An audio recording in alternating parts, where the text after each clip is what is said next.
Welcome, Pewter Report readers, viewers, and listeners to a brand new edition of the Pewter Report podcast brought to you by our friends over at Briargreaves Insurance. Protecting your assets starts with a company that you can count on. So whether it's auto, homeowners, flood, boaters, or business insurance, there's nobody better in the business to work with than the great people over at Briargreaves Insurance. For more information about them, visit their website, briargreavesinsurance.com. or give them a call at 813-876-4166. That's 813-876-4166. And if you give Briargreaves Insurance a call and have a conversation with them about how they can help you and your insurance needs, you will automatically be entered into a raffle to win free tickets to the Bucs Falcons Thursday night game, which is a creamsicle game. All you got to do is give BriarGreavesInsurance.com a call. It's a Pewter post-game show, and there's no way of sugarcoating this one. It was a disaster for the Tampa Bay Buccaneers in prime time, losing to the Rams 34-7. It was never competitive at all in this game. And to make everything even worse, quarterback Baker Mayfield injured his left shoulder in the game. He exited right before halftime and did not return and was seen in a sling for the second half. So insult to injury, an injured Baker Mayfield, and just another bad performance by the Bucs as they lose 3 straight games in a row. We're going to break it all down, answer questions, comments, super chats, and all that stuff this evening. I'm your host, Matt Matera. Joined with me is Scott Reynolds of PewterReport.com. Scott, I can't say it's shocking because you and I both kind of predicted it was going to be this bad, but now the whole Baker Mayfield news adds another element into all of this. Yeah, this was the ass kicking that we expected. I didn't think it'd be this bad, though. It was like 31-7 at halftime, and thankfully the Rams just basically ran out the clock in the second half. 34-7 is your final, but this was as expected. Obviously, didn't expect Baker Mayfield to get injured, and that's adding the injury to the insult, as some would say. The Bucs were simply outclassed, and that's kind of what we tried to tell you folks on Wednesday's podcast, and we caught some flack from some of you, and that's okay. You're passionate fans, and we get it, but it's our job to just call it like we see it. This is an elite Rams team, the team that is the number one team in the NFC right now. The Buccaneers, we've said, are a good team. We'll find out how good, Matt, when they try to battle the Arizona Cardinals, who lost in overtime at home to the Fighting Liam Cohens, the Jacksonville Jaguars, and probably have to do it with Teddy Bridgewater at quarterback, because Baker Mayfield, with that shoulder injury, I doubt he plays. They have to have him for the stretch run, and we'll find out how bad that left shoulder is. It's almost kind of like shades of what happened in 2021 with the Cleveland Browns, where he injured that left shoulder. And I'm not sure if it's the same injury, the severity of it. We won't know till tomorrow, till that MRI, but certainly not a great sign. But Teddy Bridgewater revealed after the game and the post-game press conference we just got through listening to that he didn't even fly on the team plane. He was at a funeral, I guess, earlier today, and had to fly out by himself. I think he said that his mentor had passed away. Is that what he said? Yeah, he said his mentor passed away, and he got to LA today at around like 10:30 in the morning. So it actually kind of helped that they had a Sunday night game or primetime game versus like a regular time. But yeah, that was a little bit of news coming from Teddy Bridgewater. And, give him a whole week of practice. I think you'll see a more polished Teddy Bridgewater. I'm not putting a ton of stock into what we saw from Teddy, even though he did look kind of slow moving around. But again, not knowing the offense and the way that game was going, you could have had a prime Peyton Manning, Lamar Jackson, Tom Brady. It didn't matter. Nothing was going to work for the Bucs tonight. No. And as we kind of talked about too, we were, and again, caught some flack from some Bucs fans. Completely understand it. We're a Bucs-centric podcast, but I think, like we said on Wednesday's preview show, the Rams' defensive front is like the envy of what the Buccaneers want, and they just got after Baker Mayfield and Teddy Bridgewater over and over and over again. Kobe Turner, Jared Verse leading the charge for the Rams. And the Buccaneers had some success running the ball, but never enough to really threaten the Rams. They picked up a couple first downs here and there, but too many times the Bucs were in 3rd and 6 because early rundowns didn't really prove to be effective. And Baker Mayfield got them out of trouble a couple times with some scrambles. Yeah. 7 yards here, 7 yards there, pick up some first downs, but not really enough to sustain any drives outside of one. Tez Johnson, the rookie, did have the Bucs lone touchdown early in the game. And we even kind of said, Chris Godwin's coming back. He's going to be on a pitch count, not expecting much from Chris Godwin, and didn't get much from Chris Godwin. And, we'll see if he can get better as the season goes along. I'm not holding my breath. I don't think that this season we're going to see much of anything from Chris Godwin. Hope I'm wrong, but I just have a feeling, just kind of like I had a feeling that the Bucs were going to get their asses kicked tonight, and they certainly did. Yeah, 2 catches for 9 yards from Chris Godwin Jr. was there in some situations to block. There's a couple of screens to Emeka Buka, but literally nothing in the passing game was working for the Bucs. They combined for 70 passing yards. 70 passing yards. They had over 100 total, but then when you factor in the 4 sacks that negated 33 yards, it ultimately went for 70 yards. And the running game was solid. I thought Sean Tucker provided some juice when he was in the game, but certainly not enough. And the way that the game was going, it kind of dictated like, okay, they're going to ease off on the running just a little bit, because the only way the Bucs could have got back into the game was from explosive splash plays. But going into this game, I was just as concerned about the Bucs being able to move the ball against the Rams defense than I was necessarily about the Bucs defense trying to stop Matthew Stafford. And both things reared their ugly heads in the ugliest of ways possible. I mean, this game was not competitive. No, it wasn't at all. They were down 14-0 in a blink of an eye. Then it was 21-0. Matthew Stafford started the game 8 of 8, and then I think he was 10 for 10. Zion McCollum got picked on, and no. He didn't get picked on. He got destroyed.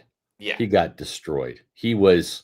This was like varsity versus, I don't even say JV. This was like varsity versus freshman team, really.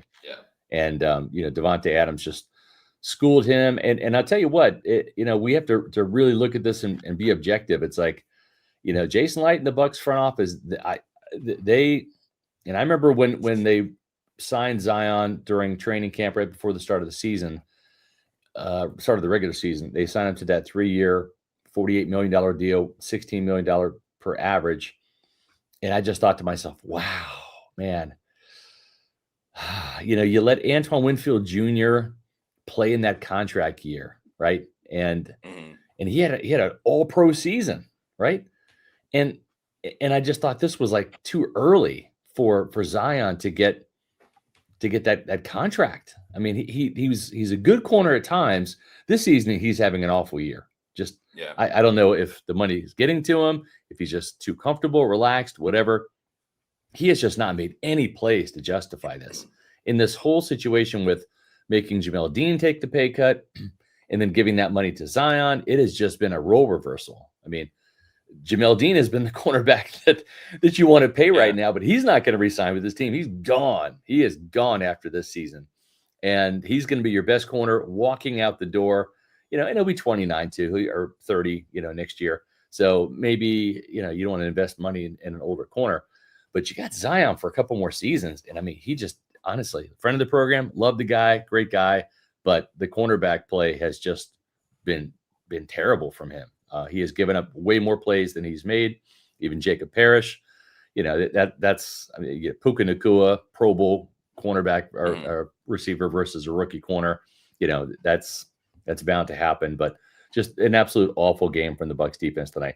But again, I'm not terribly surprised. I was terribly surprised by the margin, I guess, a little bit. I thought it'd be a 2-touchdown win, maybe 17 points, but this was a shellacking.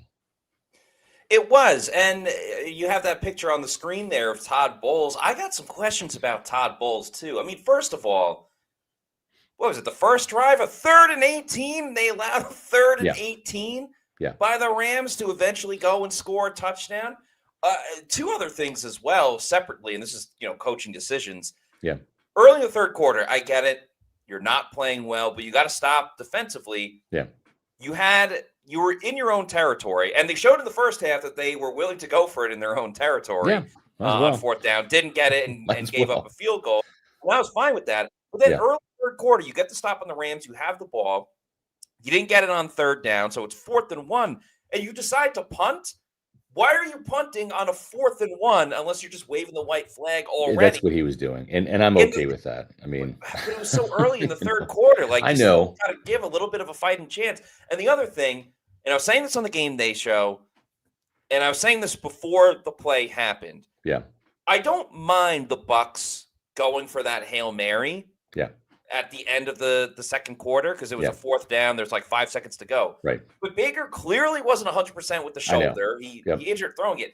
Why are you having Baker throw it? You weren't even at midfield. You were behind midfield. Yeah. If you're going to do the Hail Mary, fine. But then put in Teddy Bridgewater and have Teddy just chuck it into the end zone. Baker, even at full strength, I don't know if Baker gets it all the way to the end zone. He was just putting him out to pasture. It was an absolute disaster. And who knows? Baker could have got hurt on any other type of play. Right. But in that situation, there's 5 seconds left. You're doing absolutely nothing. If you want to throw the Hail Mary, fine. But then put in your backup to throw the Hail Mary, or just say, screw it, we'll punt it. Yeah. You punt it out of bounds. Maybe the Rams take a knee with 1 second to go. But to me, we've seen time and time again, players get hurt in BS ways. I mean, the biggest one, of course, was Chris Godwin last year on Monday Night Football. You see that situation. You see Baker hurt, earlier in the game. Yeah, you pull him right there. Put him in that type of situation. Just made no sense to put Baker in that spot. If he's fully healthy, fine. If Teddy Bridgewater has the arm and can do it, fine. But that was the worst case scenario you could have done, and it played out in an absolute disaster. Yeah, and again, it's like you got to read the room. And I'm not blaming Todd Bowles necessarily for Baker's injury, because Baker got hurt earlier in the game, right? I don't know that it served a purpose having him in there, but he'd still be in a sling, I think, whether he fell on that shoulder again or not. He was injured before that play. So I don't know. It just makes next week's game even that more difficult, because you're going to have Teddy Bridgewater versus Jacoby Brissett, Yeah. And I'd like the Bucs' chances of going on a roll right here a little bit better against the Cardinals, against the Saints, and against the Falcons if Baker Mayfield's the quarterback. Now, we'll see how long he's out for. I'm anticipating he's not going to play against the Cardinals, and we'll see how quickly he heals, unless there's some real damage in that shoulder, and then that would be disastrous. But, it's kind of shaping up. If Baker Mayfield is hurt, this just isn't the Bucs' year. It just isn't, right? I mean, we can all kind of read the tea leaves on that. Right. But at the same time, Todd Bowles did say, and this is true, everything is still in front of them. They're still in the lead in the division, unless the Panthers knock off the 49ers in San Francisco tomorrow night. And if that's the case, then they'll be a half game behind the Panthers. They've got to win some of these games, though, for sure. And I know the Falcons beat the Saints today, but we all know that Kirk Cousins is a bit of a buck killer from sweeping the Bucs last year, and you don't want to have Teddy Bridgewater versus Kirk Cousins on Thursday Night Football. So it was a disastrous night for the Buccaneers. Again, kind of expected, but certainly the injury to Baker Mayfield really puts a damper on it. We have a ton of super chats. Let's get to those, Matt. Yes. Thank you for everyone for staying up late with us. It's just past midnight. It's now Monday, but we appreciate each and every one of you, because it's one thing to stay up. The Bucs were 34-7, but when they got blown out like they did, it's not as easy. So thank you, everyone. We'll start it off with Edwamil 83. Thanks for the 99 super chat. Says, these games just show Light has to go. Brady and Arians' competitive fire that had taken a hold of the team has been replaced by the complacency of Light and Bowles. Good riddance to both. I don't think either one of them is going to go anywhere unless the Buccaneers just ridiculously slide off the cliff. I don't think Jay's Light's going anywhere, but Todd Bowles, I don't think he's going anywhere either. But again, if this team loses out, maybe there's a change. But this team still can win 10, 11, 12 games. And the reason why is because the Bucs are a good team. They're not a great team, and the Rams are an elite team. So again, this is kind of like JV and varsity, and the Bucs are not going to beat a lot of varsity teams. Not this year, not with the injuries, and just this is not the Bucs' year. They're not going to the Super Bowl, folks. They're not. But can they beat the Cardinals, the Saints? Yeah, they can do that. And if they do that, they're going to be 8-5, right? And then if you go to Carolina and lose, then you got to beat the Panthers in week 18, maybe to win the division again. Got to handle business against the Dolphins, right? Again, all of a sudden these games get a little bit more complicated with Baker Mayfield's shoulder injury. But I'm not going to write off the season just yet, and I'm not going to sit there and say they can't beat the Cardinals and these other teams. We'll see.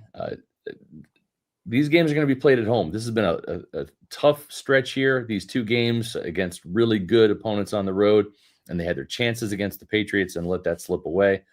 We'll see. I think the key is running the ball and helping Teddy Bridgewater, and if they can do that against the Cardinals, they'll have some success. Feels like the season is hanging in the balance based on this Baker Mayfield news. Yeah, if he misses a week or even 2 weeks, the Bucs can weather that storm. I agree. They certainly can, especially with more preparation for Teddy Bridgewater. But if he's out for the whole year, I mean, we're talking about a fist fight for that division title with how Carolina has been in certain games. They lost to the Saints obviously a couple of weeks ago, but they've stayed competitive as well. I think the one thing that's frustrating for Bucs fans, and I get it, there's a lot of injuries, and that's playing a lot into them losing these 3 games coming out of the bye. But then you see a team like San Francisco, and I understand the Bucs beat them. Yeah. San Francisco's had a ton of injuries as well. They had Mac Jones starting at quarterback for a long time, and yet they're still in like their divisional race and in a much better spot than the Bucs are, still losing some of their top players. So I understand that frustration of like, well, this team's able to figure it out without injuries. Why can't we? So I understand that frustration. Neil Patel, thank you for the $4.99 super chat, says Bucs just looked lost from the get-go. The Otten pick 6 seemed like the nail in the coffin. Pass rush is pathetic. Miss Dean.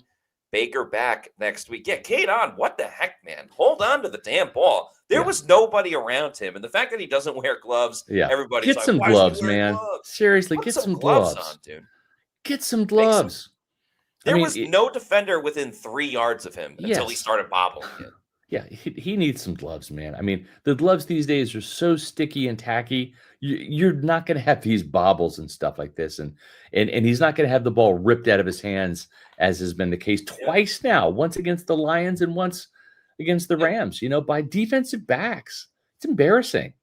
Honestly, it's embarrassing. And and I'll tell you what is Jason Light screwed up by giving Zion McCollum that money. But at least he didn't double down and extend Cade Otten right now, because I don't, Cade Otten is an above average tight end and nothing more. He's not any of the Rams tight ends tonight, I think, are probably just as good as Cade Otten. And those are the backup tight ends. Tyler Higbee's on IR. So he's not scoring touchdowns. So. Yeah. The Bucs are the only team that does not have a touchdown pass or touchdown catch, I should say, by a tight end this year. Interesting fact. That I know, like it can't, but that should count as a fumble for Cade Otten and not an interception for Baker Mayfield. But I understand the rules. Yes, that should go on Cade Otten's football card, not Baker's. I agree. Yeah. Trey Alderson, Cloudy Air, thank you for the $1.99 super chat. Says this offensive line has got to be a bottom 5 unit. No, it's not. I mean, you got to understand the Rams defense is that good. We tried to tell you, Pewter pregame. We tried to tell you on our Wednesday show. The Rams front 7 is damn good. Les Snead nailed those draft picks, and they added Poona Ford, and they added Nate Landman in free agency, and Omar Spates is a pretty decent linebacker too, as an undrafted free agent. Their front 7's good, man. Jared Verse, first-round pick. Braden Fisk, second-round pick. They nailed 2 third-round picks in Byron Young and Kobe Turner. They're really good. They're an elite unit, and the Rams are an elite team. And they're better than the Bucs offense was. And what did we talk about, Matt, on the pregame show? It's not just the the edge rushers. It's the guys coming inside and stunting inside against the Michael Jordans, against the Dan Feeneys. And that's what we saw happen on a couple of those sacks and pressures was Verse and Young waiting and then twisting inside, and then there's some times where that freed up Kobe Turner and he got home as well. They're not a bottom 5 unit. They looked it at times today, but that was also because of the score and stuff like that. Yeah. And, let's remember, they are sorely missing Cody Mauch, and they've had to make a lot of adjustments on the interior. It's just concerning when you see Jared Verse have a great rep against Tristan Wirfs. And Baker probably held onto the ball a little bit too long in that situation. So I don't blame Tristan as much. But there are a lot more concerns about the Bucs right now. Sure. Than even from a efficiency standpoint, the Baker thing is a different. As much as we love Tristan, Jared Verse, first round pick, he's good. He's a Pro Bowl edge rusher. He's that good. No, he proved it. He proved it tonight for sure. Mavericks 28, thank you for the $5 super chat. Says, what's infuriating is what happened to Todd Bowles and all of these manufactured pressures. I didn't see really any attempts to manufacture any pressures. They just weren't getting home. Stafford is just so quick on the draw. All he has to do is just throw the fade. How many times did we see Zion McCollum just get beaten off the snap, right? And he was in the trail position the whole time on any of those touchdowns, right? And it just, when you've got an experienced receiver like Devontae Adams and Puka Nacua, they're just going to feast. They get open. They're schemed open, but they have the talent to get open. They're savvy veterans. And, you're going up against who? Kendall Vildor, Zion McCollum, and Jacob Parrish tonight. And it's just a mismatch. And we even said that on the Pewter pregame show. It's like the Rams receivers, and we were even wondering, is Benjamin Morrison had the best night of any of the Bucs. Right. He didn't even play. He was inactive. He got a free trip to LA. That's right. So, Benjamin Morrison's like, this went out on me. This was not on me. Yeah, and there are many fans like bench Zion. There's literally no one else that they could have put in except for Josh Hayes. And we saw the Josh Hayes experience last year. Yes. Okay, so it's not fair, but this is what Tampa Bay was dealt with. And again, Morrison. We tried to prep you guys on Wednesday. This was going to be an ass kicking, right? And and that was the terminology I used. It's not going to, they're going to lose out in LA. No, they're going to get their ass kicked. And they did. I just didn't think it was going to be this bad. But, what were we saying in the group chat? It was 14-0. We're like, this one's over. The Pewter Report group chat, we're like, it's over. Like, it's done. This game is over. And it was, And each side contributed to it as well. No doubt. Like last week, you could say, last week against Buffalo, you could say, all right, this is mostly on the defense. Correct. Tonight's game, each side is very, very much the culprit. Yep. Robert Gordon, thank you for the $20 super chat. Says, no more participation trophies, parentheses, NFC South titles, for Bowles. Look at the regression on defense. Winfield, Vita, Yaya, and Zion is playing worse than his rookie year. No fire from this team at all, and Baker hurt too. Yeah, and I think too, again, we're talking about some fundamental issues here. And it's like some of the guys that Todd Bowles has fallen in love with, Joe Trine, Shoinka, Zion McCollum, these athletes, these guys that get the RAS scores and that look like Tarzan, play like Jane. And, those are some of the guys that he likes. And again, I think and I hope that Jason Light has kind of seen the light a little bit too late, but getting Tyke Smith, not the best measurable guy, but an absolute dog. He's still the best defensive player on the team this year by far. And then drafting a player like David Walker, who does not fit the RAS score measurables. He's 6 foot, 260, but averaged like 10 sacks a season at Central Arkansas. And again, that's not even Arkansas. We're not even SEC. But instinctive players, getting players with instincts rather than just athleticism. The 40-yard dash and the vertical jump and stuff, it didn't matter if you're guessing wrong and you're not an instinctive football player. The Rams got some instinctive football players. Nate Landman is an undrafted free agent linebacker. He's got a 3-year deal worth a ton of money because the dude is a good football player. He came into the game with 91 tackles, 4 forced fumbles, 2 fumble recoveries, shuts down the run. He's a damn good linebacker. Undrafted free agent out of Colorado, And if you can play football and you're enough of an athlete, Kobe Turner was a 3rd-round pick. Byron Young's a 3rd-round pick. They're more instinctive players than Yaya Diaby, is as a pass rusher. So hopefully they continue to draft more of those guys and less of the pure athletes that are more athletes than football players. I just wonder on the Bowles side of things. It's like, okay, he'll probably get a pass because we'll see how long Baker's out for. Yeah. But, I don't know, say they don't get out of the first round of the postseason this year, even if they make the postseason, which is not a guarantee right now. Correct. And next year he gets another 3-game losing streak, and then maybe they get to the second round. I don't know how long this leash is of consistent losing streaks, excuses each and every time, and not getting further and further into the playoffs. I don't know. It's a little bit of a fragile situation, and we got to see everything play out. See how it plays out. Get to the NFC, but I don't know. Just kind of looking beyond the trees a little bit. Yeah, for sure. And listen, he's got the built-in excuse this year with the Lasers, the injuries. It's the worst it's ever been, right? And that's not Todd's fault. But we'll see how it all plays out. He's not going to get fired tomorrow. You can say fire Bowles all you want. You can say it every week. That's fine. But nothing's going to happen until the end of the season. And we'll see how it plays out. We know a couple of things, right? We know a couple of things. They're 6-5 right now. In 2 weeks, they're either going to be 6-7, they're going to be 7-6, or they're going to be 8-5. It's going to be one of. I hope to God there's not a tie. I just jinxed the team. They're going to tie the Cardinals on Sunday. But that's what it's going to be. We'll see how this thing plays out. Yeah, Sundays it's going to be like a 17-17 tie, just an ugly game. Ugh. It'll probably rain or something, and it's miserable. But hey, Bucky Irving might be back. So that's true. God help us. But thank you Bucky back, please. Yeah. Thanks to Mike Wells with 1999 super chat. Says, hey Matt and Scott, thanks for always keeping it real for us. I don't know how Light and the Glazers can sell to the fans that Bowles is the guy to bring a title here. This team just seems completely deflated. They lost to 3 better teams. I know you want your Buccaneer team to be good, fans. I know you do. I take that back. You want your Bucs team to be great, and they're not. This is a good team at best. And honestly, tonight they weren't even good. Tonight they sucked. Okay. Yeah. But by and large, they're a good football team. And what I mean by that is they're above 500.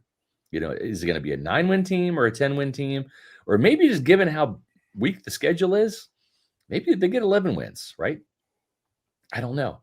I don't like their chances in the postseason necessarily, even with another home game, because I don't think they're a great team or an elite team.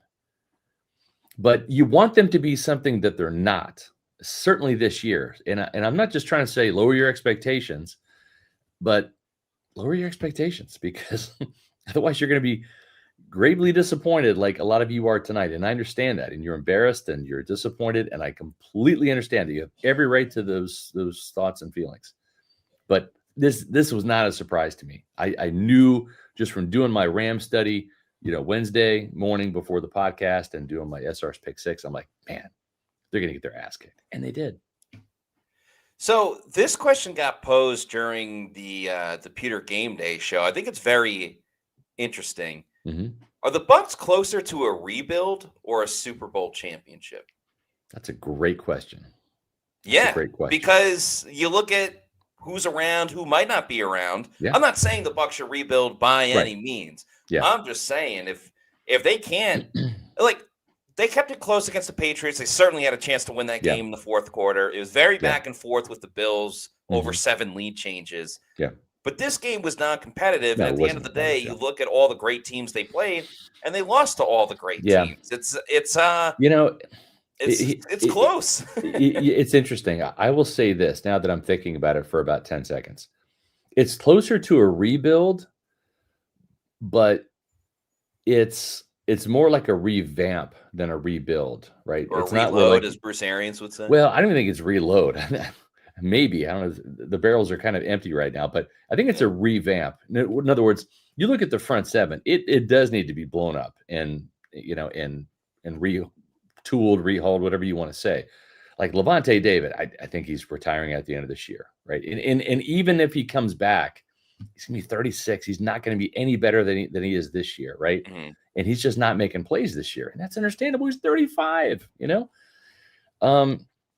Servassier Dennis is just a guy, right, at inside linebacker. Nothing special. Logan Hall's going to be gone. He's not going to be here. Chris Braswell is a bust. I mean, if he's back next year, should be like outside linebacker 4 or 5 on special teams. Only he's a good special teams player, really is, but you don't want that with your second round pick. Vita Vea is going to be 31. He'll be in a contract year. You keep him, obviously. Yaya, he'll be in a contract year. You keep him, obviously. Nelly will be, in a contract year. But you need 2 more edge rushers, right? And if Yaya and Nelly are outside linebacker 3 and 4 next year, that might be a good thing. Yeah. But you're in Kalijah Cansey, who knows? You cannot count on Kalijah Cansey for more than half a season. You need to get another defensive tackle or 2. So there's a lot of work to be done. And the crazy thing, we even talked about this, I think, on our Pewter Insider show on Friday, Matt. This could be an 11-win Buccaneer team that has a massive amount of needs. Inside linebacker, outside linebacker, defensive tackle, wide receiver, right? I mean, it could be cornerback. Cornerback could be a big-time need. If Jamel Dean leaves, we don't know about Benjamin Morrison. We don't know if he can play or not, Zion. Crazy. Coaster. Yeah, it's quite the conundrum that the Bucs are going to have. But if this team does sign some impact free agents, Jason Licht gets very bold and aggressive, which he needs to. He's got to do his best Howie Roseman impersonation this offseason and go for broke. And just be if it means trading up in the draft and giving up, a 3rd or 4th round pick, you do it to get like the playmaker. But boy, you better hit. It can't be another JTS or a Logan Hall. It's got to be a legit playmaker up front. We'll see. Yeah, Light hasn't been complacent by any means, but he certainly has shown patience with developing players, growth, and stuff like that. And it's worked a majority of the time, but it's clear they need a kind of like a quick fix type of thing with an impact free agent and not a... Like Hassan Reddick was their big free agent signing. That was if he can be this guy. That's right. Correct. If he can accomplish this. They don't. They need a sure thing. They can't have an if type of player. That's right. And like it works with the Shaq Barrett signing a couple of years ago. Yeah. If he can turn into that guy. Right. But the other side of it is, is kind of what you've seen this season. Yeah, for sure. A-Train, thank you for the $4.99 super chat, says, I am a big Jason Light guy and like what he's done with the Bucs, but I really hope he chatted with Les Snead tonight and took a lot of notes. Yeah. Les Snead, give him a lot of credit. He saw Aaron Donald retire after every single season Donald played in the NFL since 2014. He's been a Pro Bowler. And he left in 2023 and retired. And still could probably play and get double-digit sacks over the last 2 years, right? The only players that played with him up front were Kobe Turner and Byron Young, who were 3rd-round picks that year in 2023. They were rookies that year. And then he added last year, Verse and Fisk in 2024. Both of those were hits.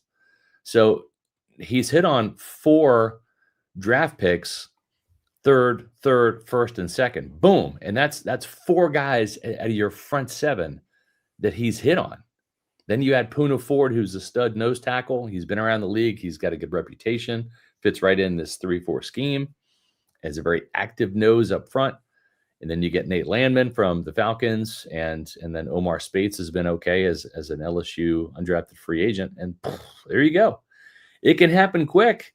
You just got to hit on those draft picks. You got to hit on those free agents. You can't have Chris Braswell and Logan Hall and Hassan Reddick. You can't swing and miss like that.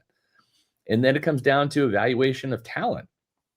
And he hasn't done a great job outside of getting Vita Vea, right? So, and then you got to find linebackers too. So, Listen, folks, nobody covers the offseason like Pewter Report. I know we still got plenty of season left, and hopefully there's a little bit of a playoff run here. But I mean, folks, you're going to need us in the offseason. We're going to be at the combine. We're going to be in Mobile at the Senior Bowl, and there's going to be a very, very, very, very active offseason. Has to be for this team.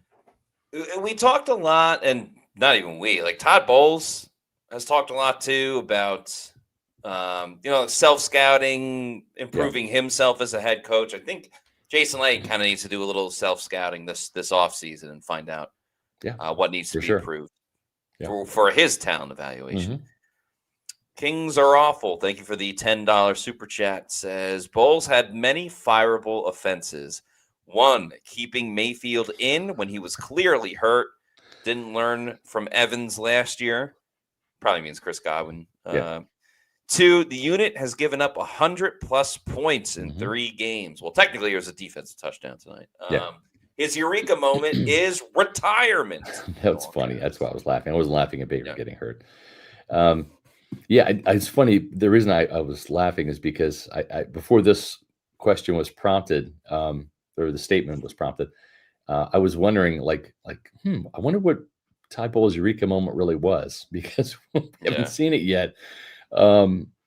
Certainly not what Bowles was thinking. I don't know. I think his eureka moment was, we're going to play more man coverage, and it's kind of worked out in some games, but it's just not good enough. If you're playing man, you got to be able to get on with the front four, and they just can't. Right, and they haven't been able to, and there lies the problem with this team. SR needs to curse a blue streak after that shit. You know what? I've done that before. I've gone on rants. I think I did one against the refs in that was a fun one. In that Saints game. I don't have a rant tonight because I expected this in large part.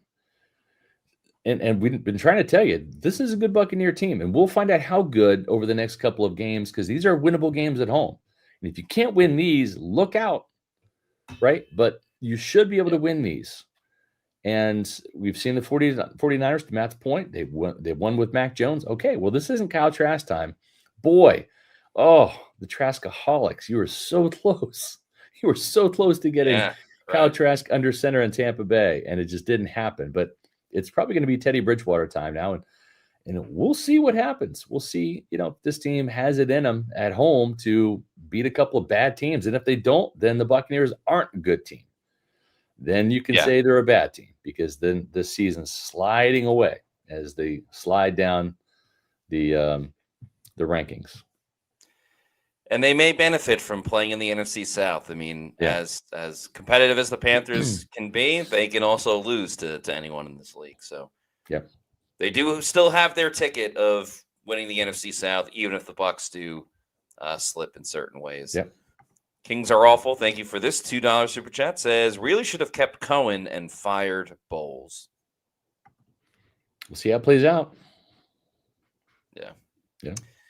Trey Alderson, Cloudy Air, thank you for the $4.99. Says, Jason Licht is way too loyal to his current players. He should have known that Godwin's injury is damn near impossible to come back from as a wide receiver. Well, he did come back from the injury. This is a different injury that impacted him missing since week 5 of the season. So I don't know. I'm not going to get on Light's case for signing Chris Godwin Jr. They did it last time when he came back from the ACL injury, and I know this was a different injury, and it worked well. You can't forecast that he's going to have a weird fibula injury and a hairline fracture and all of this stuff. It's unfortunate, but we can't now look at it after we've seen the finished product and say that was a mistake. No, a lot of people are on board with it. The Patriots were willing to pay him $26 million a year. The Patriots were willing to pay Chris $26 million per year or north of that, right? So it wasn't like the Buccaneers were negotiating with themselves over this. But I will say this. I do think Jason Licht sometimes is too loyal. Again, the Zion McCollum re-signing contract extension looks awful in hindsight. It just does. K. Lear 2, thank you for the $10 super chat. Says, I know the Rams are elite. However, the optics of the young whiz kid running circles around the old coach says it all. I think it's time for the Bucs to bring in a young coach with new ideas. It's coming sooner than later. Bowles is 61 now, I believe, and he's not going to 61 or coach. 62. He's not going to coach much longer. I mean, we're Yeah, talking and about he a doesn't couple want years to. here. He doesn't want to. He said he doesn't want to coach as long as Bruce Arians did. And yeah, we'll see. See what Todd happens. Bowles is top 5 in terms of one of the oldest coaches currently in the NFL. Correct. Yeah, the Raiders head coach. The Pete next Carroll's coach, the oldest. yeah, the next coach, whoever it is, will be a young offensive coordinator or offensive for sure. guy, for sure. And it should be. It should be. Kings are awful. Thank you for the $5 super chat. Says, glad we may not win the division. Bowles can't hide his stench of mediocrity anymore with useless division titles to get embarrassed in the wild card round. Fire him. At some point in time, the Glazers will say, you're not the guy that's going to take us to the promised land, If the Buccaneers lose in the first round again, that might be the conclusion they come to. They came to that conclusion with Tony Dungy. I'm just saying. Yeah.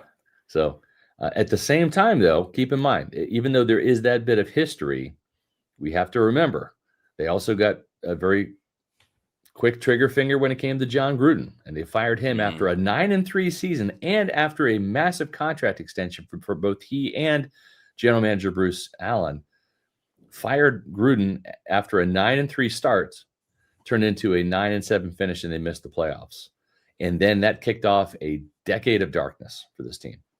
Yeah. Raheem Morris turned into Greg Schiano. Greg Schiano turned into Lovie Smith. Lovie Smith turned into Dirk Cutter. And this team did not go to the playoffs for over a decade. And the Glazers do not want that again. They don't. And so it's kind of like, you want to strive for excellence, but you don't want to suck either. Yeah. And sometimes you kind of get caught like in no man's land. Like with my Kansas State Wildcats, we're having a down year this year, 5-6, right? Chris Lyman's won 8 games out there, and Kansas State's, we're not an elite team, right? So it's like, do you want to fire him and try to get better? And what happens if you don't get better than 8-win seasons? Then you suck, and then you're miserable. So I don't know. It's mediocrity, being good but not great. It's kind of a purgatory, sometimes, and we'll see how long their patience is.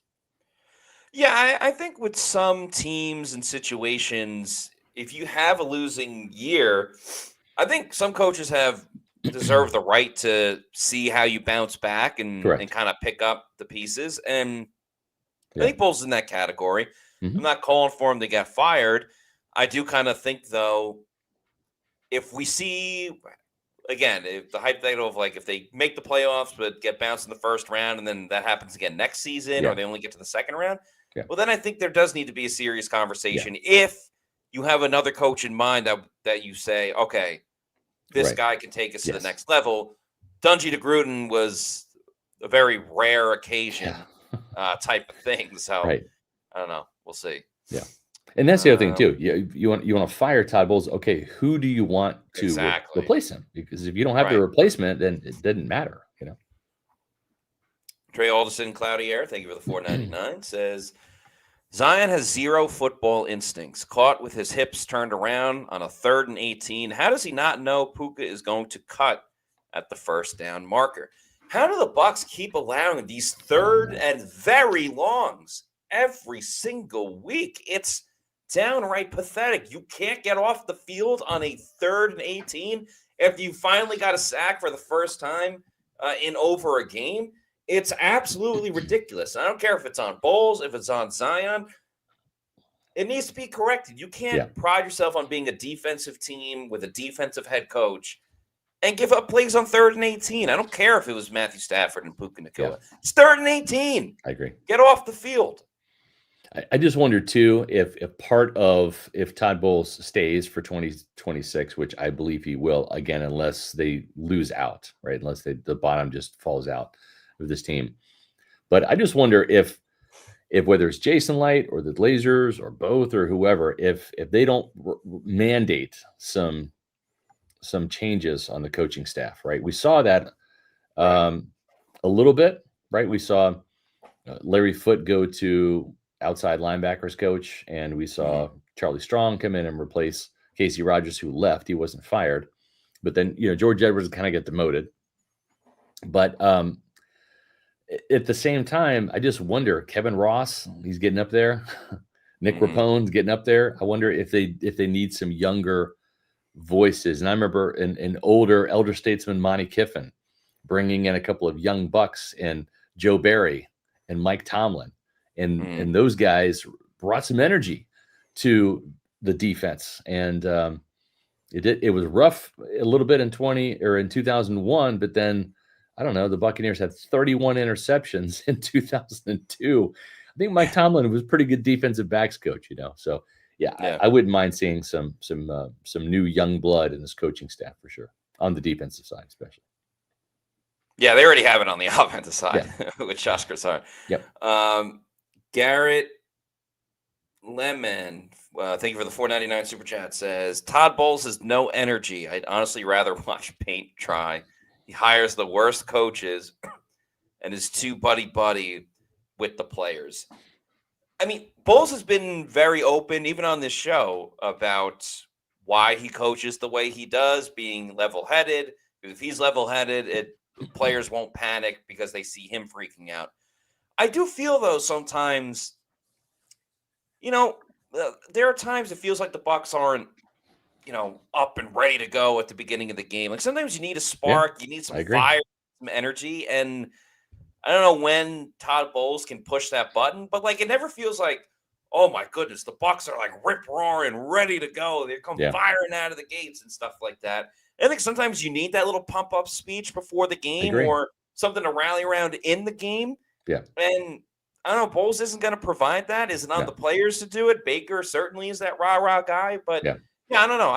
I'm not asking Todd Bowles to completely shift what he's doing as a head coach. Yeah. But he's not the guy you turn to provide inspiration, which I think this team needs at times. I agree. Sad Buck fan, thank you for the $4.99 super chat. Says, is there any coordinator we can hire that could be like Sean McVay and take this team to that elite level? I don't know. Sean McVay is kind of one of a kind, man. I mean, he's the real deal, That coaching tree under John Gruden's something, right? Sean McVay, Kyle Shanahan. One time the Commanders had those two, and they had Mike McDaniel as well. And Raheem Morris, Yeah. So, pretty wild. But I don't know. I haven't scoured the coaching staffs of all the other teams because I hadn't really thought about the Bucs finding a replacement for Todd Bowles. But maybe if they lose to the Cardinals, start looking around a little bit more. Schweppes, thank you for the super chat, says, how can the Glazers be okay with 3 years of stagnation like this? Cohen and Canales are already paying dividends. That's 2 shots we had at improving at head coach. Schweppes, this is interesting because this is something that the Glazers will kind of be monitoring a little bit, especially not so much Cohen in Jacksonville because that's AFC South, but Canales, like he was in the building, right? And I mean, we all knew Dave was going to be head coach at some point. We were even thinking, gosh, he might succeed Todd Bowles one day. And all of a sudden, the Carolina Panthers are like, we'll take him now, Right. And he's just the bully optimist, right? I mean, he will kill you with sunshine. And he's doing a good job, man. He's got the Panthers believing. And we'll see how far that belief goes against the 49ers tomorrow night out in San Francisco. That should be an interesting game for sure. Yeah. I'll be watching that just to get an early beat on the Panthers. Yeah, excited for that matchup. Yeah. Neil Patel, thank you for the $4.99, says, what is Bowles' message to this team moving forward besides everything we want is in front of us? I mean, that's the truth. It is there for the taking. I mean, the Buccaneers are still in the lead in the NFC South right now. And we even said after they lost the Patriots, we're like, they're going to lose the next 2 games. They're going to be 6-5. The good news is they're above 500, unlike in previous years when they were below 500 when they went on their losing streaks. They have the opportunity, as the season supposedly eases for this team, to be a little bit better. So that's the hope right now. It is still in front of them, and I'm hopeful, here's one thing I will say. If you are, if you're needing some hope, if you've had a personal injury, if you've got workman's comp issues, whatever, turn that hope into somebody that will get something done for you. And that's the folks over at Jorgenson Law Office. Welcome to Jorgenson Law, PA, where our family's legacy drives us to fight for your rights. Specializing in personal injury, workers' compensation, and Social Security, we're committed to winning for you. No fees unless we succeed. Trust in our family to help yours. Let's achieve justice together. That's right, Jorgenson Law, PA. They are the champions of the injured and disabled. St. Petersburg, Florida is where their office is located. Get a free case evaluation, no fees until they win. You can't beat that. You can give them a call, 727-347-7733. That's 727-347-7733. Or visit them on the web at jorgensonlawoffice.com. Let's move it along with these super chats. Callie Bucks, thank you for the $9.99. Says, Zion's eyes are always in the backfield. Zion can't stick to his wide receiver's hip. I don't understand why he's taking so long to get his feet moving. Would he rather be pressing his man? He looks lost. It's crazy. And I think some of it's coaching at this point. He's just not getting much better, so I'm going to have to rope Kevin Ross into this, because honestly, when you're a coach and your players aren't getting better, that's on you, right? I mean, some of it is talent. It's hard for coaches to make, chicken salad out of chicken, but I don't know that that's the case with Zion, but I think coaching is part of the issue here. I mean, I remember coaching my little league kids, and I'm not even really a secondaries coach, but I would tell them, it's like, don't look back at the quarterback. You keep your eye on the receiver. They'll tell you when the ball's coming. When you see their eyes get big and they put their hands up, guess what? That's when you go into action, right? And you go right for the ball. When their hands are up, that's when you swat it. I mean, and if they stop and turn around and look, then you stop and turn around and look as the ball's coming, So if you watch the receiver, they're going to tell you when the ball's coming. But yes, when your eyes are in the backfield, that's when you get lost in coverage. That's when the separation occurs. And we just see that too many times with Zion. And it's unfortunate because they paid him a lot of money. It's happened over and over and over. Like every time, it's just, all right, Stafford looking for Devontae Adams. Bam, he's a step or two ahead of Zion. Or Zion McCollum was getting picked on more than Kendall Vildor tonight. Yeah, that should tell you something. Horrifying. Yeah. Absolutely horrifying.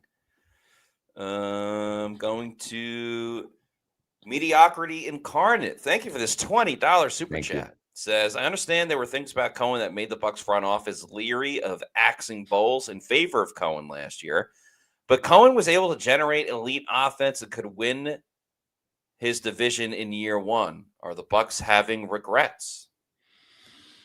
I don't know. I don't know. I've been watching the Jaguars out of one eye. Still text Liam, still text Dave Canales. They're good guys, got a chance to know them down here and wishing them well. I mean, I texted Liam after the game. Congratulations on that win, and he's getting it done. And I think he'd rather have Baker Mayfield than Trevor Lawrence. He's never told me that. This is just me looking at the box score and seeing 3 interceptions from Trevor Lawrence. And I think there's been an instance or two where, he's like, what are you doing? Like, what was that throw? Right. But, I don't know. They're gone. They're not coming back. So you can say, you wish they were still here, but it's not going to change anything. Those ships have sailed. Yeah, it has. And, it's tough to be like, oh, they should have kept Liam Cohen. It's easy to say that now because, they're winning. Yeah, exactly. Like that, yeah. Eric Moreno, thank you for the $5 super chat. Says, you expect Baker to play versus the Cardinals? Would you be surprised if Baker plays? I would be surprised. Yeah. I mean, he's in a sling. Yeah. I think there'd be some coaching malpractice if you let Baker play this week. Now, if he kind of was, if he ditches the sling, right, and if he can go out there and practice in a limited fashion this week, then maybe you consider him for the Saints game. Maybe, although the Saints, they're known for their cheap shots. I don't know, man. It's a tricky situation. Again, it really impacted his level of play. He tried to play through it with the Browns in 2021. It did not end well for Baker or the Browns that season, and I don't know. So playing against the Cardinals and then going against the Saints. Yeah. The Bucs, even with the injuries they have, they can get by beating those two teams each home games, and they do have 3 home games in a row. Yeah. But they can get by defeating those two teams with Teddy Bridgewater, or at least they should be. They should. Yes, they should. They should. Yeah. If you can run the ball, play better defense, you should. Yes. I think in a perfect world, and it's not perfect because Baker's hurt, but you sit Baker for the next 2 games, let him heal up, and then bring him back that Thursday night game against the Falcons. I think that's how I would go about it. Obviously, yep. X-rays and all that stuff, but I think that'd be the way to go about it. I think you're right, Matt. Alderson Cloudy Air, thank you for the $4.99 super chat. Says SR and Matt, would you rather have Dave Canales, Liam Cohen, or Todd Bowles as your head coach? Just curious. I like this question. Go ahead, Matt. I'll let you answer first. Okay. I'm going to answer this in 2 different ways. Okay. My ideal coach would be calling of Liam Cohen, the optimism of Dave Canales, and the player coaching relationship being a player's coach the way that Todd Bowles is. Now, if I'm picking between the 3, I'm going Liam Cohen because I think Liam Cohen is the best. He's the better play caller out of Dave Canales on the offensive side. And he's got a little bit of that attitude that can provide a spark. I get he's a hothead at times. He's a ginger, yeah. I think he's going to be a little bit more of a – obviously, Dave Canales is a motivator, but I still think Liam Cohen can get what he needs out of his players. It could blow up. It'd probably be the most fiery train wreck of the 3 if things aren't going the right way. But yeah, I'd be willing to roll the dice there with Liam Cohen. I like what you said there, how you kind of parsed it and like brought out the 3 best traits of each guy. I'm not going to answer that question. I'm going to pass. Sorry. Okay. Edwamil 83. Thank you for the $4.99 super chat. Says Scott selling us on the Super Bowl this offseason. Now soft pedaling a rebuild, but Light gets to stay. No way. Glazers grow a pair. Clean house. They're not going to clean house. They're not going to do it. Again, you have to understand something.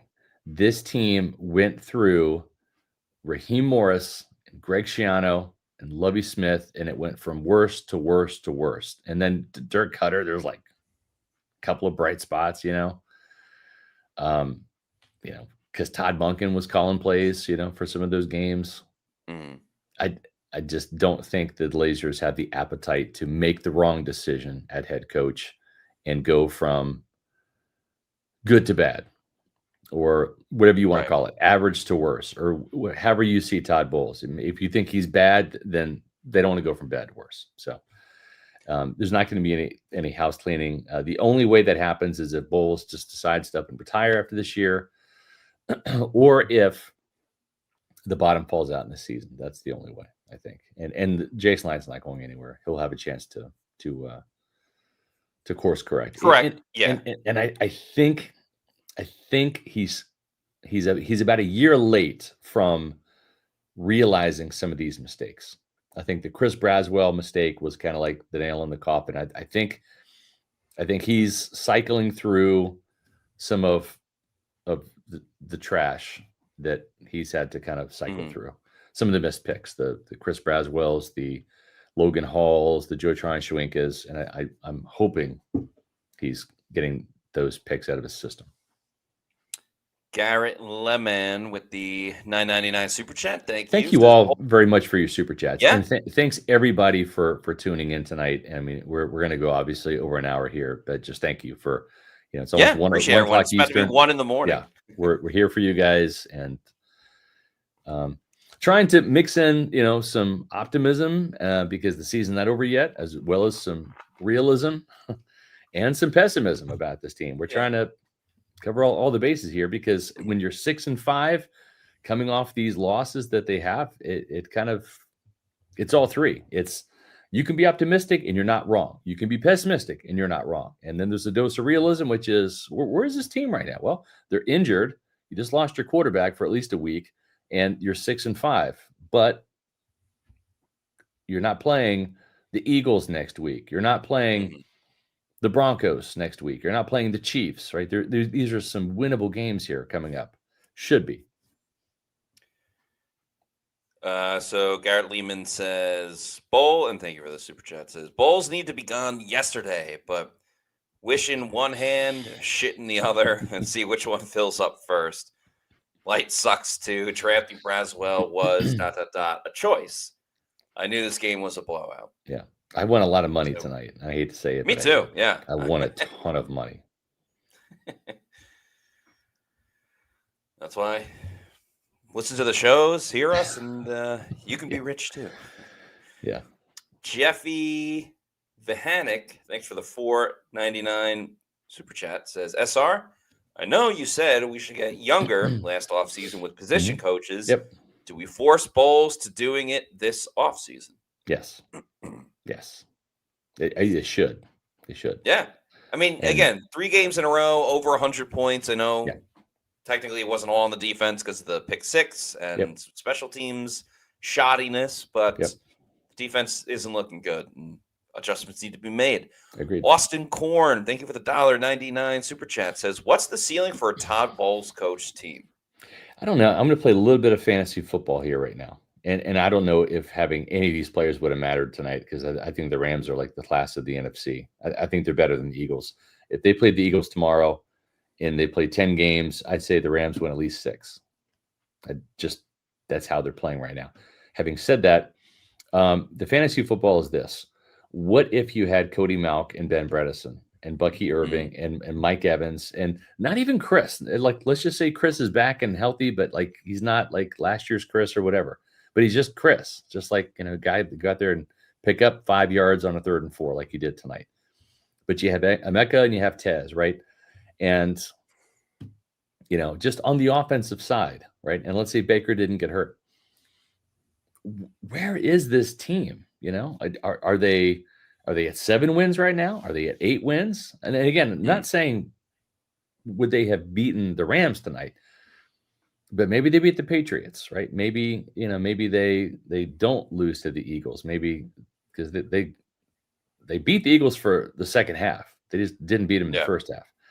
And they were more at full strength in that game. So I don't know. What is the ceiling for this team? I don't know. Right now, with the injuries on this team, I think they'll probably win the division. This year, I think they'll probably lose in the first round, depending on who it is. I don't know. If you're asking me what the ceiling is this year, probably 11 wins. If you're asking me what is it for any Todd Bowles coach team in the future, I don't know. I don't, unless the front seven's rebuilt, this team's not going to a Super Bowl anytime soon. It has to start. Yeah, before the season, I said their ceiling is probably the NFC Championship game. Yeah. Currently, depending on who they match up against, I could see them getting a win in the first round and moving to the second round. So I think their ceiling's the second round of the postseason. Fully healthy, I can't say that they can reach a Super Bowl just yet, because even fully healthy, okay, that means you get Kalijah Cansey back on the defensive side, but I still don't exactly know how they're going to generate a ton of pressure besides Shafida and Kalijah Cansey. So kind of a moving target for sure. Mr. King 03, thank you for the $2 super chat, says closer to a rebuild than a Super Bowl. This is 2008.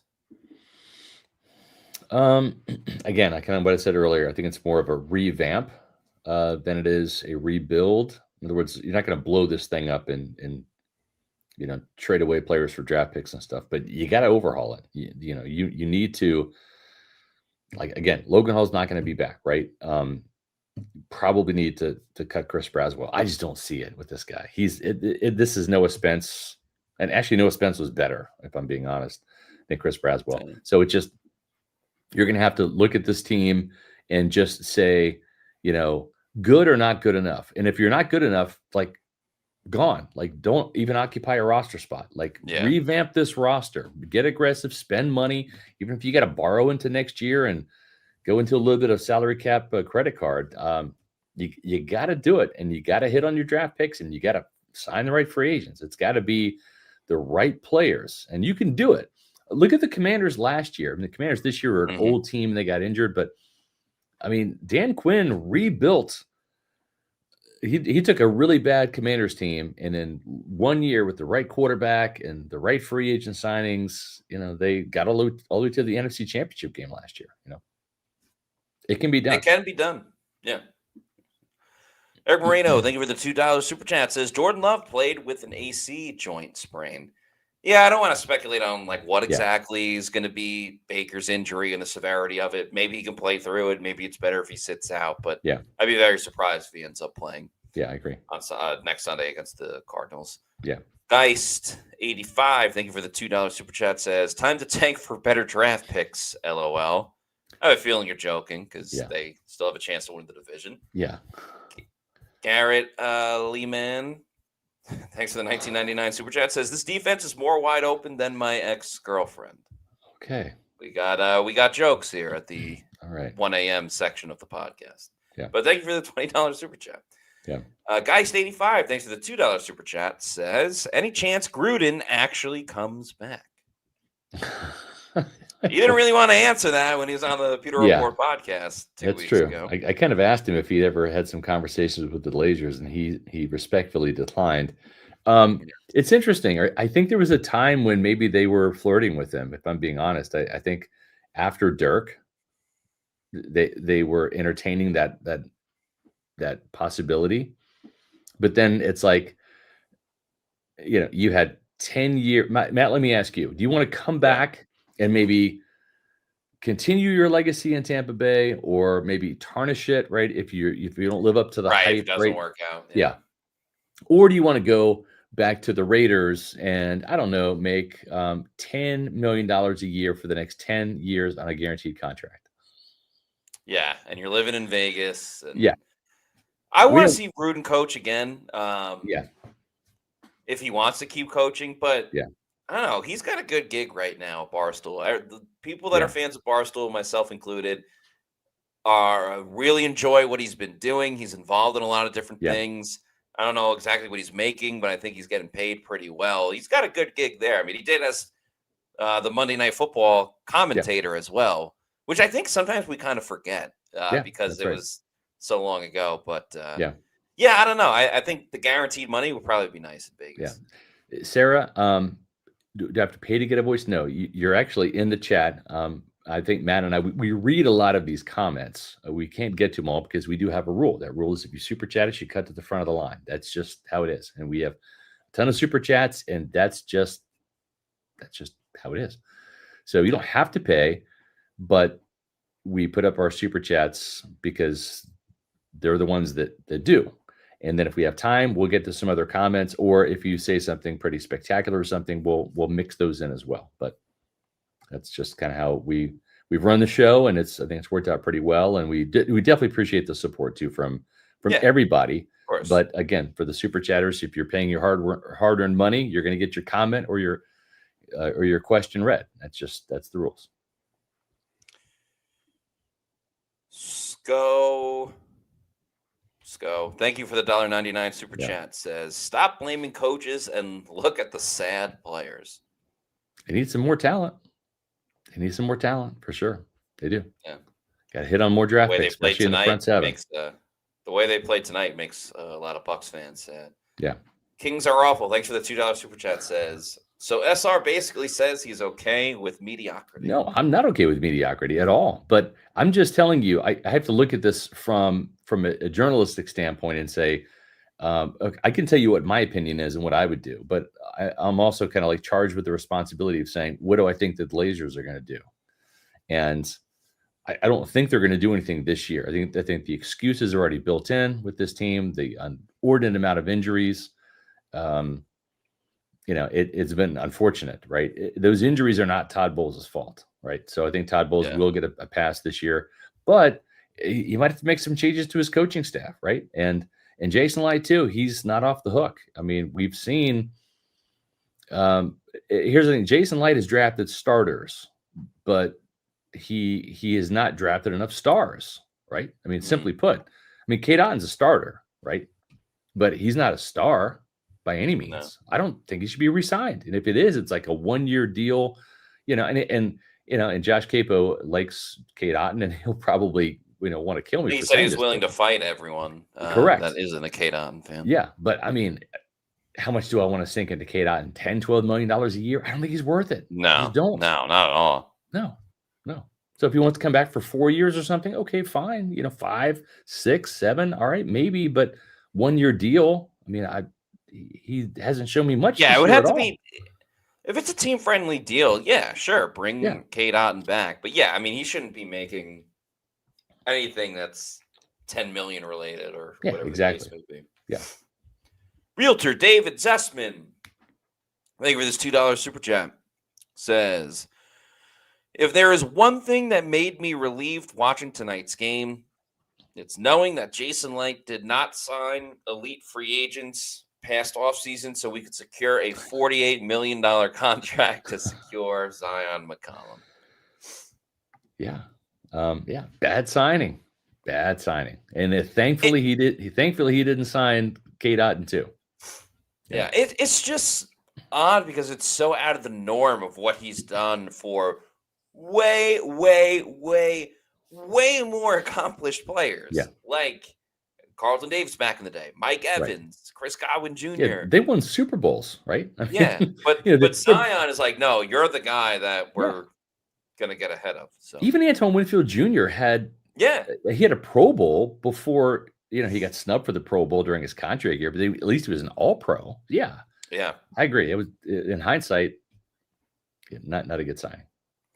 The Real Maverick, thank you for the $5 super chat, says they have the worst drafting of any position at pass rush and one of the most important. Not surprised they lost, but I am at how embarrassing it was. Yeah, there's no doubt it was embarrassing. It was hard to watch and swallow, and I totally get that. You're right.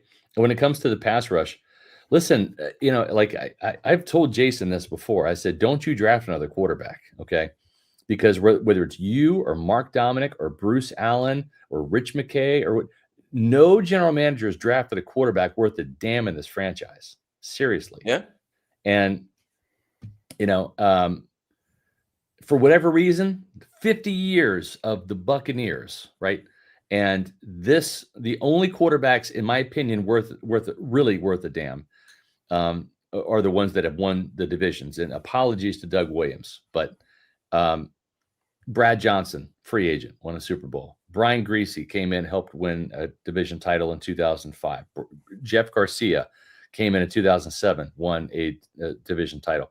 All free agents. Then you get Tom Brady, helped you win a Super Bowl and a division title, free agent. Then you get Baker Mayfield, who's rattled off a couple of division titles, right? Got into the playoffs, free agent. Don't draft any more quarterbacks. Go the free agent route. For some reason, there is a force field around this franchise to where you're not going to draft a good quarterback here. And maybe it's the same thing with Jason Light and pass rushers. You got Shaq Barrett in free agency. You traded for Jason Pierre-Paul, right? Mm-hmm. You drafted Vita Vea. You had one hit up front, but you also switched out Gerald McCoy, nice guy, for Ndamukong Suh, ass kicker, and you won a Super Bowl. So use free agency, use trades, stop with the draft picks. You want to draft somebody? Draft an offensive lineman, home runs. You want to draft a wide receiver, home runs. Jason Light's drafted the two best wide receivers in franchise history, bar none. One of them's a Hall of Famer. And Emeka Buka looks pretty good too as a rookie, right? Tez Johnson, I'll take him too, right? But maybe free agency is the route. Maybe trades are the route. Maybe going out and getting an established veteran as a pass rusher is the way to go. And you know what? You swung and missed at Hassan Reddick. At least you took a swing. At least you didn't rest on your laurels and say, well, we have Yaya Diaby. We have Chris Braswell, the second and third round pick. No, that's not the answer. And Braswell had a lot of opportunities tonight because Anthony Nelson got hurt. He eventually came back into the game, but did nothing. Invisible, Craig Kurtzman, thank you for the $4.99 super chat, says, to me, the biggest concern was at halftime during the TV interview. He said he was not sure why they abandoned the run, talking about Todd Bowles. Any thoughts on that?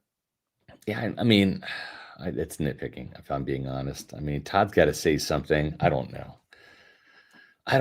What are you going to say? I thought they ran the ball pretty well. I thought they did. I thought they did. Okay, but it's like, when you're down 31-7, then 34-7, it's like, who cares at that point if you're running? I will say, I do miss Bruce Arians, though. Can I just say that? Yeah. I miss BA. Yeah. BA would say something like, what was he famous for saying? Like, like we played like horse shit. He we said couldn't throw like for that. shit. Yeah, right. Things like that. Yeah, BA kept it real. I appreciate that. Yeah, that's always fun. Lansdalius, thank you for the $5 super chat. Just a thought, but I think Lane Kiffin would probably be a better fit in Tampa. I'm a huge Lane Kiffin fan. I would like love Lane to see Kiffin it. too. I would love it. I think it'd be awesome to see him coaching in the NFL. I know he coached the Raiders back in the day. He was like 28 years old coaching the Raiders. Like he's obviously had way more experience coaching now. Yeah. And if I'm him, like I guess he's so embedded in college football that he likes it. But I don't know. It always seems like the NFL is the better way to go if you can get a head coaching gig there versus college football. But if he became the Bucs head coach, obviously there's a lot of history for him with the Bucs, with his dad, Monty Kiffin, RIP, being in the Bucs Ring of Honor and being very significant for the Bucs in their first Super Bowl in franchise history. The press conferences would be fantastic. I'd love it. Week, so huge fan. It'd be a really good time. Yep. So maybe wait out a little bit more, Lane Kiffin. Mm-hmm. Desert Dog 2K, thanks for the $5 super chat. It says Cardinals have lost 5 games by 4 points or less. They can't win close games, but they might change that next Sunday, especially if Baker is out. Yeah, if Baker doesn't play, no game is like a check the box. This is a win for Tampa Bay, especially just not really knowing how Teddy's going to look in this type of matchup. So I don't know. Let me ask you a question, man. Put you on the spot here. There was a couple really, really bad losses in Todd Bowles' first year in 2022. Remember that awful loss in Carolina, the 21-3 losing to PJ Walker. Yeah. Remember that game? What was the other really, really, really bad loss coming out of the bye? Browns. The Browns. Who was the quarterback in that game? Who was that? Do you remember? For the Browns? Yeah. Oh, it was Jacoby Brissett, wasn't it? It was Jacoby Brissett. Okay. Because I was thinking of Jacoby Brissett. I think he was on the Dolphins, and it was Bucs Dolphins, but that was like 2021 when they clobbered them. When they had like JPP and Shaq and Sue and all of them. Yeah. But Jacoby Brissett was the quarterback in the overtime win by the Browns over the Buccaneers that year. Jacoby Brissett's now the Cardinals quarterback. If you didn't know, Kyler Murray was benched or hurt? Hurt. Okay. And playing Call of Duty. But yeah, I believe he was hurt. Yeah. So Jacoby Brissett versus Todd Bowles, round 3. Yeah. And then the Saints, their new starter was the backup, Tyler Shuck. And then Kirk Cousins, the Falcons, he's technically their backup as well. Yeah. So Bucs getting a string of backup quarterbacks. And that has not always ended well for Todd Bowles. No, it has not. Quarterbacks. Oh boy. Trey Alderson, Cloudy Air. Thank you for the for the $4.99 super chat. Says, what's the chance we could recruit Kirby Smart as our next head I love coach? Kirby Smart. Oh man, I'm a huge Georgia Bulldogs fan. I watch a lot of Georgia games. They're like my second favorite team. Whenever I want to see winning football, I turn off Kansas State and I get my fill college football with Georgia. They're usually pretty good. I don't know. I don't see him as him as an NFL coach. Yeah, but I think Georgia's benefit. Fiery dude. Yeah. I like Kirby Smart. He's my kind of coach. Ed Wamo 83, thanks for the $4.99, says the NFL hates us. If we make the playoffs, it'll be a primetime game, and we know how those go. Yeah. That was a Tez catch. What the hell were they looking at? Yeah, I kind of thought it was a catch too a little bit. I was really concerned about them switching that, but I mean that wasn't the. That wasn't the do or die moment for the Buccaneers. And how about Tez Johnson getting another touchdown? Was he having 5? He's got 5 on the season. He's having a Jalen McMillan type of he really is. Touchdown scoring season. Yeah. So Emeka's got 6, right? Does he have 6 or does he have 5? It's late, folks. Sorry. It's like 1:10. Yeah. My brain is fried. Emeka Buka has 6 touchdowns. Okay, he's got 6, and then Tez right on his heels with 5. That's interesting. Yeah. And Emeka Buka, a lot of his were early in the season. Remember, he had 2 against Atlanta. Yeah. Before the one he scored against the Patriots, he had not scored a touchdown since that monster Week 5 game against Seattle. So even though the scoring production has come down a little bit from Emeka Buka, it's picked up from Tez Johnson. Yeah. Ed Wamil 83 with a $1.99 super chat this time. Thank you. Says, please, I can't take another Gruden draft. Yeah, and the thing is boy, I don't know how John Gruden and Jason Light would get along. That would kind of be like butting heads in the war room a little bit there, I think. King Cook says all post season games are prime time. Actually, they're not really. There's usually a matinee game on Saturday and Sunday, so there are early games. Just Tampa Bay never plays in those. Yeah. So, but if you remember the NFC Championship game, they had the early game, right? Because that was a daytime kickoff. Yeah. And then went into Lambeau. So. Yeah. Yep. Mopar Buck, thank you for this $9.99 super chat. Says, we stack a bunch of players under Bowles, it seems, outside of in-game injuries. I'm starting to feel it's poor technique due to players playing out of position, which also points out bad depth.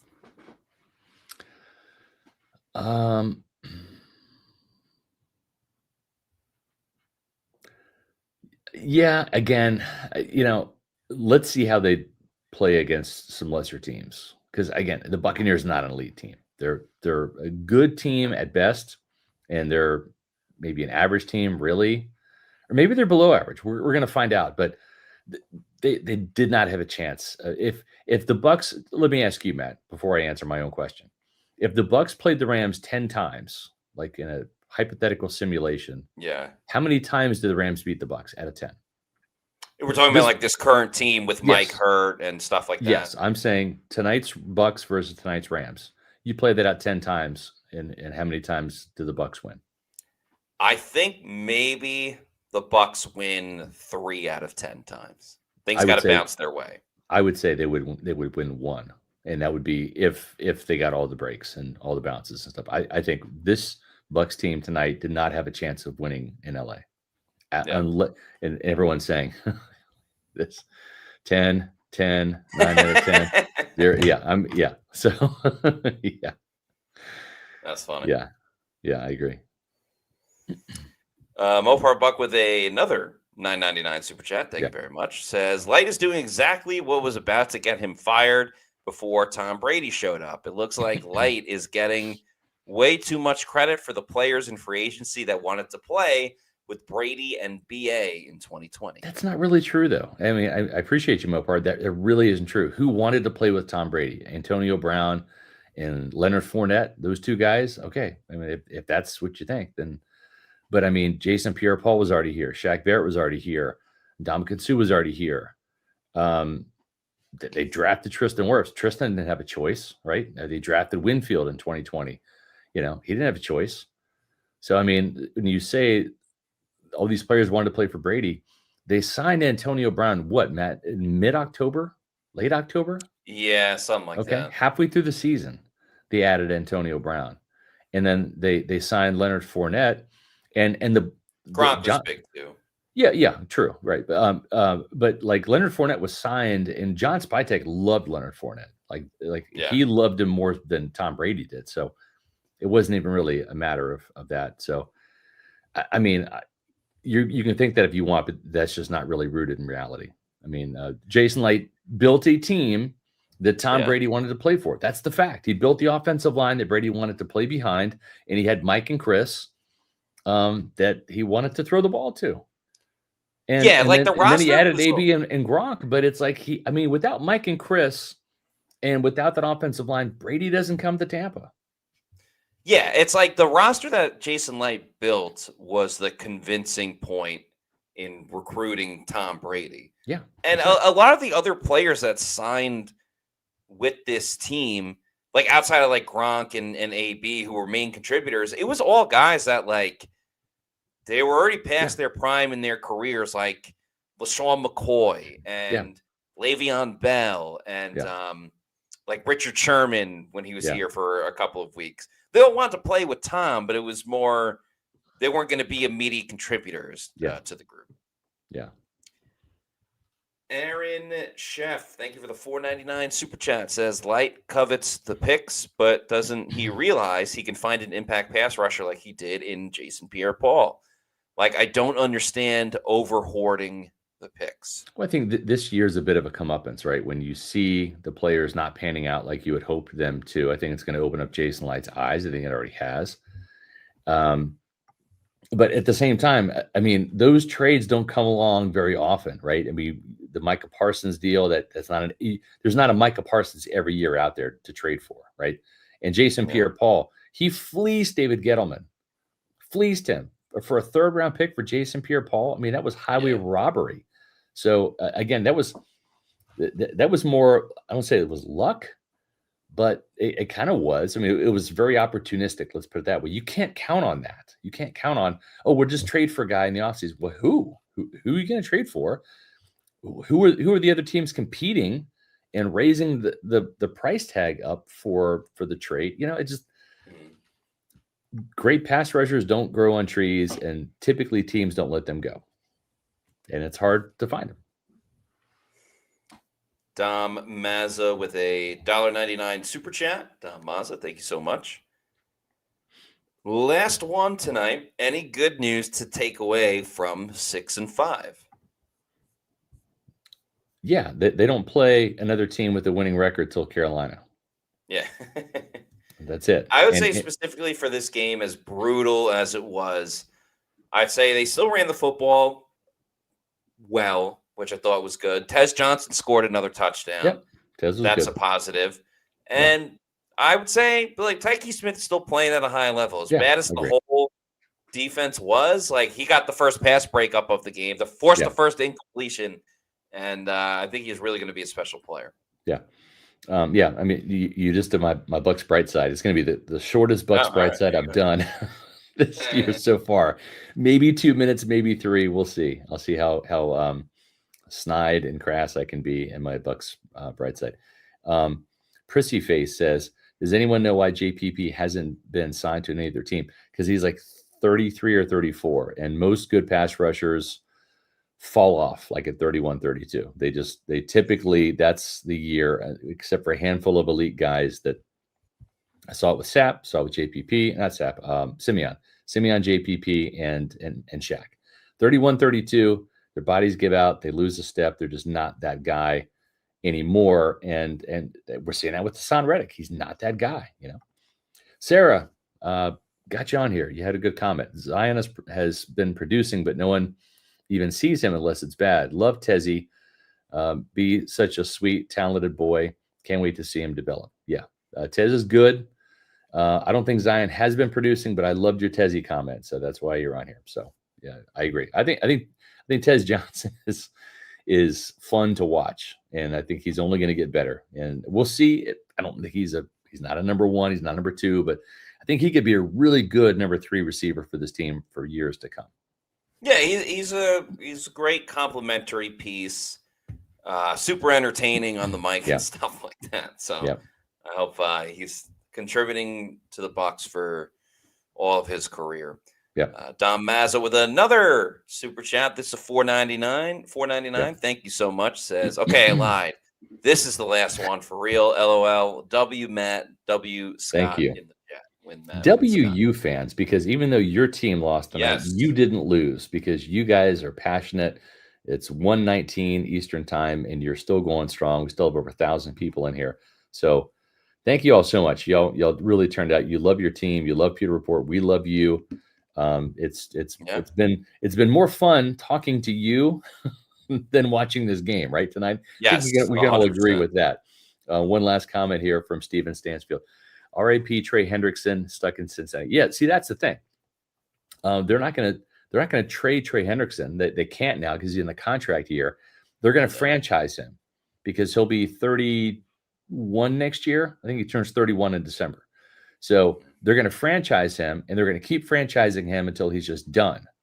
Right? At 32, 33, they'll stop franchising him, and then he'll be a shell of his former self, and he'll be done. So, yes. The Bengals are evil, and they're going to ruin Trey Hendrickson's end of his career by having him stuck out there in Cincinnati. So, but you guys are not stuck when you go to walk-ons, because the great news with walk-ons is they've got the best happy hour in town. Tomorrow, it's not going to be a Victory Monday, but it just might if you go to walk-ons, because they're going to treat you like a winner over there. You're going to eat like a winner, drink like a champ. Monday, 3 p.m. to close is their happy hour. If you can't make it there tomorrow for happy hour, that's fine. All day Tuesday, they have happy hour. Start to close. plus $5 Tito's. You can get $7.99 domestic pints. I'm sorry, $3.99 domestic pints, $5 premium house pours or happy hour wines. $5.49 gets you the 22-ounce domestic drafts.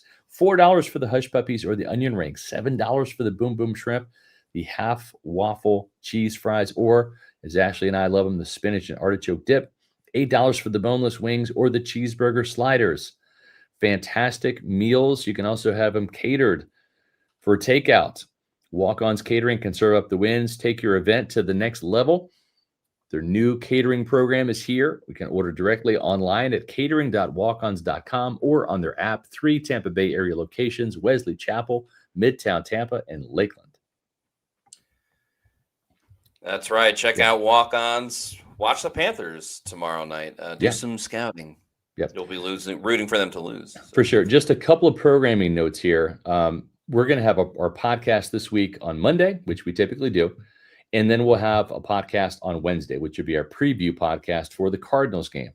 No podcast on Thursday because of Thanksgiving, and then no Pewter Insider on Friday because that's Black Friday. And we're going to be spending some time with family and all that. We'll still be covering the Buccaneers. Check out pewterreport.com. I'll probably still do Pewter Pulse for you guys. But only 2 podcasts this week until the podcast on Sunday after the Bucs hopefully beat the Cardinals and end their losing streak. And so we just want to, if you're not joining us tomorrow or Wednesday, we want to wish you a happy Thanksgiving. But hopefully you will join us tomorrow at 4 o'clock because we're going to do roll call, Matt. Whether the Bucs win or lose, we'll do roll call on Mondays at 4:20. That's right. So we will have that show tomorrow at 4 o'clock. And in the meantime, if you're not already doing so, please make sure you're following us on all of our social media on X, Facebook, and Instagram. We are at Pewter Report. And our YouTube channel is Pewter Report TV. Please like and subscribe. Leave a comment on this video what your feelings and thoughts are after watching the Bucs get demolished 34-7 against the Rams on Sunday Night Football. But like I mentioned, we're going to have podcast tomorrow at 4. Going to have roll call, have a Baker Mayfield update, and all of that stuff. So until tomorrow's show, for Scott Reynolds, I'm Matt Matera saying thanks everyone for watching. I should say today's show because it is Monday. And we'll see you soon for another edition of the Pewter Report podcast. Out.